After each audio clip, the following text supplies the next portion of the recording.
देखिए, आज जो 648वीं संत शिरोमणि गुरु रविदास महाराज जी की जो आज जयंती मनाई जा रही है, मैं उस पर पूरे रविदासिया समाज से, जाटव समाज से, चमार समाज से कुछ बातें कहना चाहता हूं कि क्या है रविदासिया समाज, क्या है गुरु रविदास जी की अहमियत, क्या कारण है कि आज गुरु रविदास जी की जयंती पर हम आपके सामने बैठे हुए हैं अपनी बात रखने के लिए। आप एक बात समझिए, आपको सबसे पहले यह समझना होगा कि क्या संत शिरोमणि रविदास जी सिर्फ एक समाज सुधारक थे? क्या उन्होंने सिर्फ बेगमपुरा का सिद्धांत दिया? और आज के समय में क्या प्रासंगिकता है? सुप्रीम कोर्ट ने अभी एक सब क्लासिफिकेशन का एक जजमेंट दिया है, जिस सब क्लासिफिकेशन के अंदर सुप्रीम कोर्ट ने यह निर्धारित किया है कि अब जो अनुसूचित जाति है वो 2 वर्गों में बांटी जाएगी। और उसी सुप्रीम कोर्ट की जजमेंट के आधार पर हरियाणा ने 2 जातियां बना दी हैं अनुसूचित जाति में से, जिसमें से एक तो है डीएससी और दूसरी है ओएससी। अब आप ये कहें कि भाई रिजर्वेशन का संत शिरोमणि गुरु रविदास जी की जयंती से क्या लेना देना? रिजर्वेशन अपना है, रिजर्वेशन संविधान ने दिया है, परंतु आज तो आप सिर्फ संत शिरोमणि गुरु रविदास जी की जयंती बनाइए और अपना जो है छुट्टी पे जाइए। तो मैं आपको बता देना चाहता हूं कि संत शिरोमणि गुरु रविदास जी के सिद्धांतों के आधार पर जो जातियां बनी थी, उन्हीं जातियों को आधार पर रखकर सब क्लासिफिकेशन हुआ है। अब आप ये कहें कि सब क्लासिफिकेशन कैसे हुआ है, क्योंकि मैं बता दूं कि मेरे पास अभी एक लिस्ट है, मैं आपको एक लिस्ट दिखाता हूं। यह लिस्ट है हरियाणा की, जिसके अंदर हरियाणा ने अनुसूचित जाति को 2 भागों में बांटा है। एक जाति है डीएससी, दूसरी जाति है ओएससी। अब मैं आपको एक ओएससी की जाति बताता हूं, अदर शेड्यूल कास्ट की जातियां। ध्यान से सुनिएगा आप इस बारे में। चमार, जटिया, चामर, रैगर, रामदासी, रविदासी, बलाई, बटोई, भटोई, भांबी, चमार, रहीदासा, जाटव, जाटवा, मोची और रामदासिया। ये मैंने क्यों पढ़ के बताया कि जितनी भी जातियां गुरु रविदास जी से जुड़ी हुई हैं, उन सभी का वर्गीकरण किया गया है। और आज हम लोगों को यह सोचना होगा, गुरु रविदास जी की जयंती पर अगर मैं सच्चा अम्बेडकरवादी हूं और मैं सच्चे शब्दों में बाबा साहब को मानता हूं, तो बाबा साहब डॉक्टर भीमराव अम्बेडकर साहब ने भी संत शिरोमणि रविदास जी को और कबीरदास जी को अपनी 2 पुस्तकें जो है उनके नाम की थी। कि किसी भी न्यूज़पेपर में गुरु रविदास जी का कोई विज्ञापन नहीं है। आप ये देखिए कि गुरु रविदास जयंती को वो लोग भी बना रहे हैं जिन लोगों ने रविदास नगर का नाम बदला। और आप ये देखिए कि सुप्रीम कोर्ट की जितनी भी फाइंडिंग है वो सिर्फ और सिर्फ सामाजिक आधार पर, आर्थिक आधार पर नहीं है। हम क्यों इस मुद्दे पर आपके सामने हैं आज? लोगों को लगता है कि रिजर्वेशन का जो आधार है, जो क्लासिफिकेशन का आधार है, वो इकोनॉमिक डेवलपमेंट है। नहीं, अगर आप लिस्ट देखेंगे हरियाणा की, तो डीएससी की मैंने पहले आपको अदर शेड्यूल कास्ट की जातियां बताई, अब मैं आपको डीएससी की जाति बता रहा हूं। डीएससी के अंदर कौन? आदि, धर्मी, अहिरिया, अहिर, वाल्मीकि, चूड़ा, भंगी, बंगाली, बरार, बुरार, बटवाल, बरवाल, बुरिया, बाजीगर, बंजारा, चन्नल, दागी, दरन, इस प्रकार की जो 37 जातियां हैं। और ये 37 जातियां न केवल सामाजिक स्तर पर अलग की गई हैं, बल्कि ये धार्मिक या जो हमारी विचारधारा उस लेवल पे भी अलग की गई।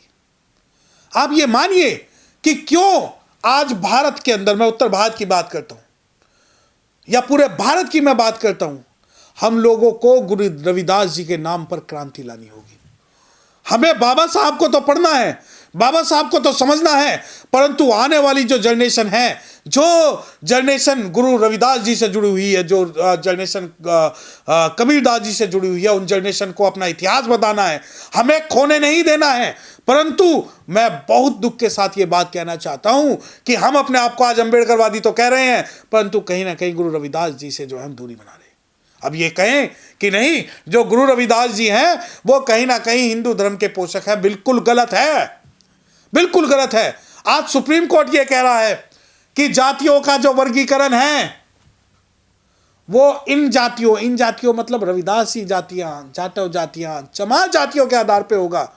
दूसरे सब लोग कह रहे हैं कि खाल निकालने वाले जो है पेशेवर जो जातियां हैं उनके आधार पर क्लासिफिकेशन होगा, तो आप यकीन मानिए ये जो क्लासिफिकेशन की आज बात चल रही है वो कहीं ना कहीं हमारे सामाजिक और ऐतिहासिक परिप्रेक्ष्य को लेकर चल रही है। एक सवाल उठता है कि नहीं, आज तो उत्तर प्रदेश के अंदर भी, हरियाणा के अंदर भी, आप ये देखिए कि हरियाणा के अंदर भी जो आज गुरु रविदास जी से जुड़ी हुई जो जातियां हैं, जो जाटव, चमार, रविदासी, रैदासी, जितनी भी जातियां हैं, उनके लिए कोई भी सरकारी कार्यक्रम कोई भी आयोजित नहीं है, ना ही उत्तर प्रदेश में है। और दिल्ली की तो आप भूल जाओ, दिल्ली में एक नोटिफिकेशन निकला कि हाँ पूरी दिल्ली की जो छुट्टी है, परंतु कोर्ट्स की छुट्टियां नहीं है।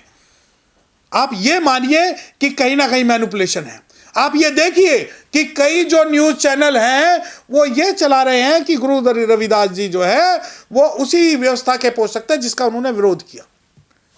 क्या कारण है कि मैं आज स्पेशल इस बारे में आपसे कहना चाह रहा हूं कि गुरु रविदास जी को आज हमें आर्थिक, सामाजिक और कानूनी तौर पर भी अपनाना होगा। अगर हमें गुरु रविदास जी का बेगमपुरा बनाना है और हमें गुरु रविदास जी के आधार पर अगर बांटा गया है, और ये यकीन मानिए कि जो सब क्लासिफिकेशन हुआ है उस क्लासिफिकेशन का अगर कोई मुंह तोड़ जवाब है तो वो जवाब है कि हम सभी चमार को, जटिया को, चामर को, रैगर को, रामदासी को, रविदासी को, भलाई को, बटोई को, भांबी को, चमार रविदास को, जाटव को, जाटवा को, मोची को, रामदासिया को एक होकर लड़ाई लड़नी पड़ेगी। वरना वो दूर नहीं जब ये दूसरी अदर जो लोग हैं वो हमें टारगेट करेंगे। आज आरक्षण के कारण इन लोगों ने जो सब क्लासिफिकेशन किया है, उस सब क्लासिफिकेशन के कारण ये हमारे लोगों को आज टारगेट कर रहे हैं।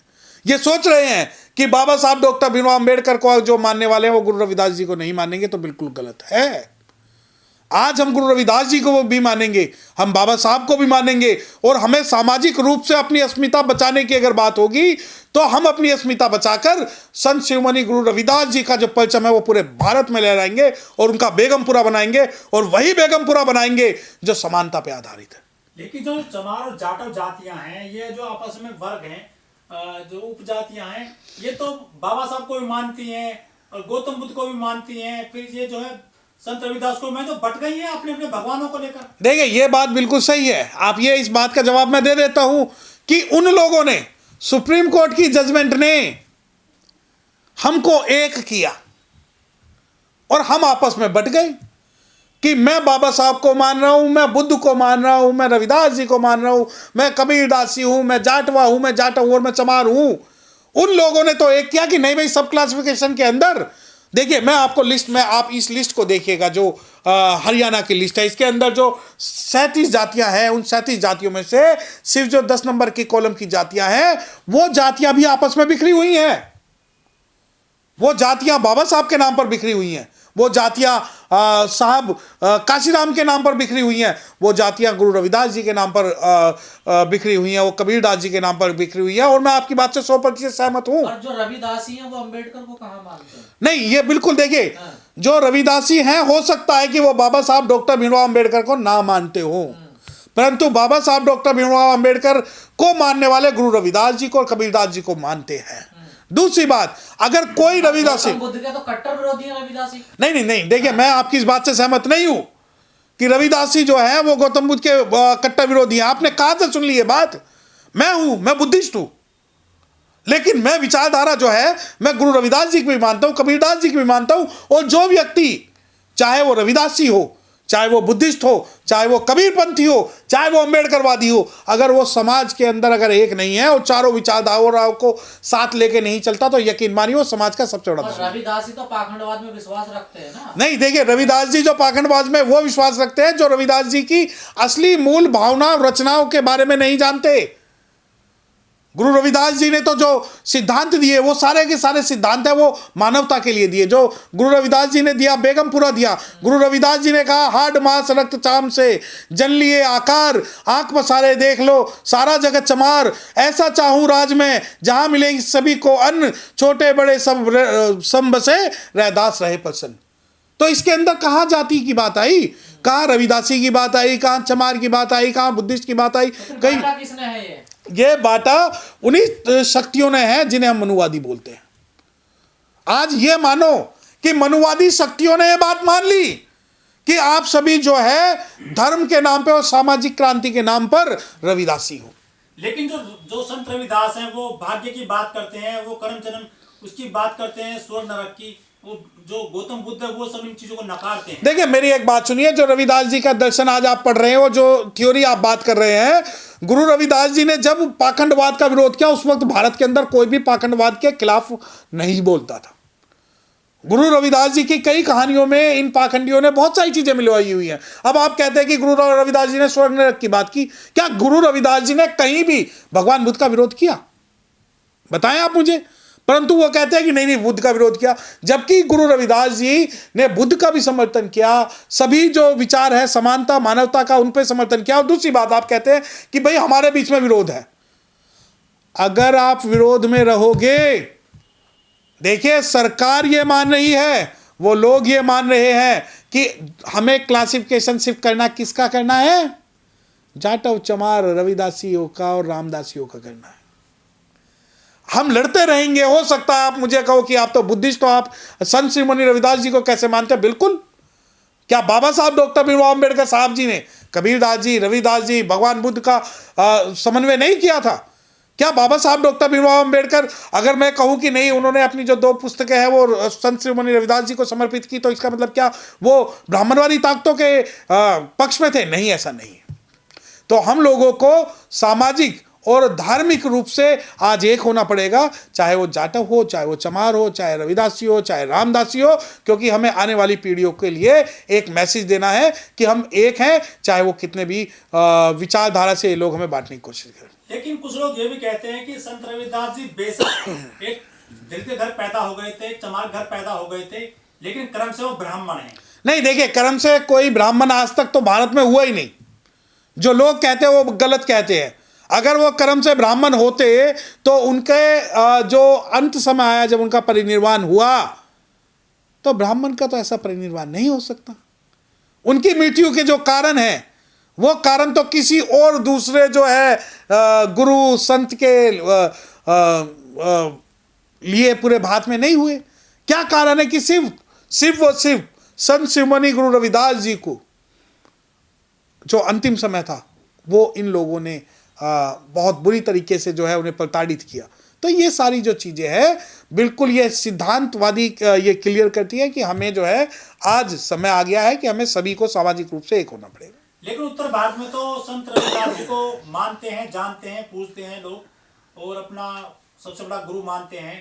लेकिन दक्षिण में या बाकी हिस्से में संत रविदास जी के इस तरह से जो है नहीं माना जा रहा है। देखिए आप जब तक पहले जो साधन थे वो सीमित थे, अब आप ये कहें कि जो दक्षिण के अय्यनकाली गुरु हैं उन्हें क्या उत्तर भारत के अंदर जानते हैं? क्या उन्होंने क्रांति नहीं की? उन्होंने की।